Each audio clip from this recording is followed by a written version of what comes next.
अस्सलामुअलैकुम। मुजाहिद फ़रसाद। आज हम जनरल नॉलेज के नंबरों की तकसीम के बारे में बात करेंगे। 2017 ईस्वी से लेकर उसके बाद जितने भी पीपीएससी के ज़रिए लेक्चरशिप के टेस्ट हुए हैं, चाहे वो किसी भी मज़मून के हों, उर्दू, इस्लाम या रियाज़ी वगैरह, उन सब में नंबरों की तकसीम जो है ना वो जनरल नॉलेज के हिसाब से भी है। यानी 20 नंबर जनरल नॉलेज के भी हैं, 80 नंबर मुतलका मज़मून के हैं, बाकी 20 नंबर जनरल नॉलेज के हैं। तो ये तमाम मज़ामीन के लिए अभी जो मैं लेक्चर दे रहा हूँ वो सब के लिए मुफीद है।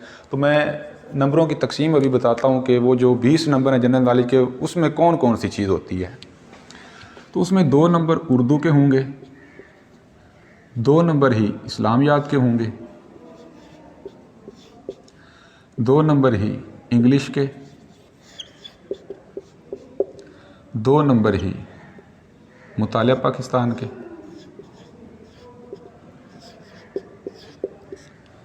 2 नंबर जोग्राफिया के,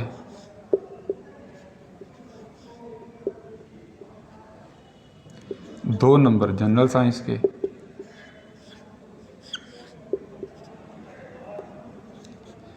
2 नंबर करंट अफेयर के। ये करंट अफेयर ओवरऑल होगा, यानी पूरी दुनिया में क्या हो रहा है। और ये 2 नंबर पाकिस्तान पाक करंट अफेयर के बारे में, पाकिस्तान में क्या हो रहा है। 2 नंबर रियाजी के होंगे और 2 नंबर कंप्यूटर के। अब हम देखते हैं ये 20 बनते हैं कि नहीं।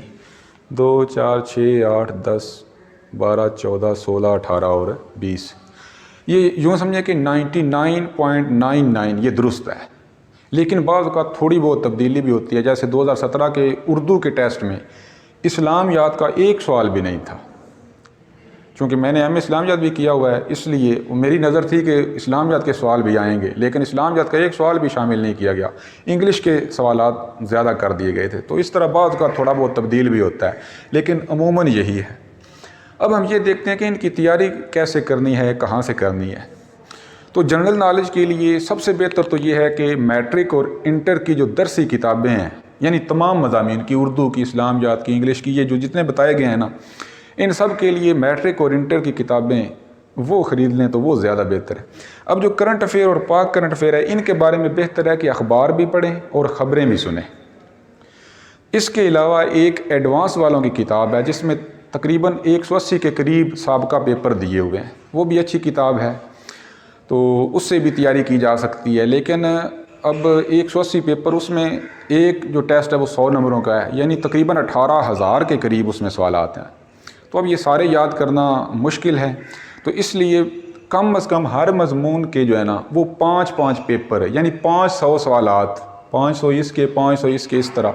तो ये सब के मिला के तकरीबन 50 पेपर अगर हम याद कर लें, यानी 5,000 सवालात, तो फिर बेहतर हो जाता है। इसके अलावा एक इल्मी वालों की भी किताब है, इल्मी जनरल नॉलेज कैप्सूल।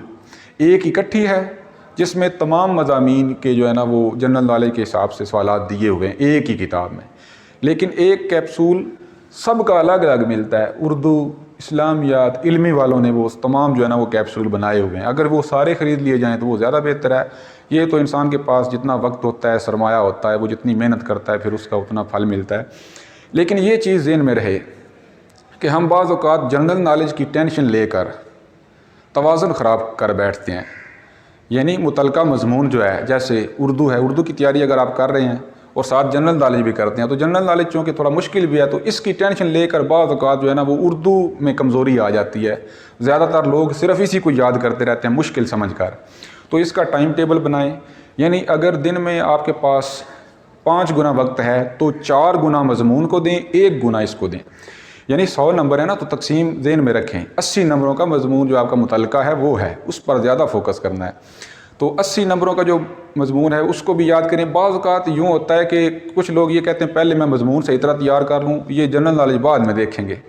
तो चूँकि ये मुश्किल सवालात होते हैं और इकट्ठे जो है ना वो याद नहीं होते, बोरियत का शिकार हो जाता है इंसान।